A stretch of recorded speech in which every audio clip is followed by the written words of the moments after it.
I don't know if you heard the ending, but he says, "This is so cool." For a brief moment in time, they completely forgot that their buddy was behind them with a broken leg waiting to get out of here. Everybody just stood still for a moment and was in awe of this massive Indian rescue helicopter. The chopper landed and we packaged up Dave, and as we're getting Dave closer and closer to the helicopter, he does one of these Arnold Schwarzenegger. He's like all bundled up and he's, "Take me to the chopper!" I don't know where he found the humor, but it was much appreciated.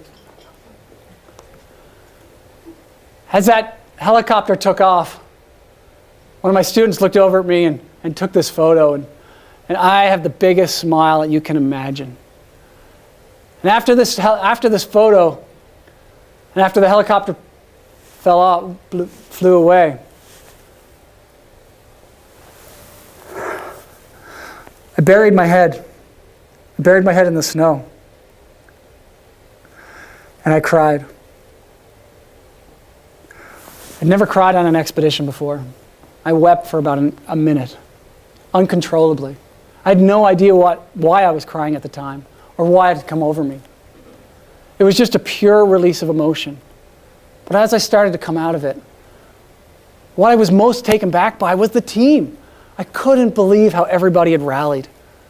Everybody did their job selflessly, and they knew their roles. And that was essential in this. Was Shawn going to get Dave out of the mountains? No.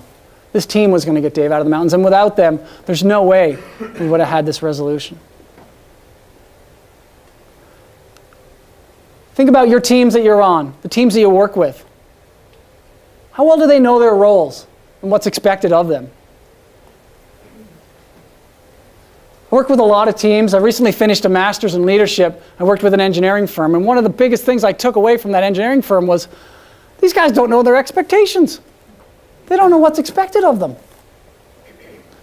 How can you perform to your highest ability if you don't know your expectations? If you don't know your role? As a leader, it's your job that everybody knows their role. And as a team member, it's your job to speak up if you don't know your role.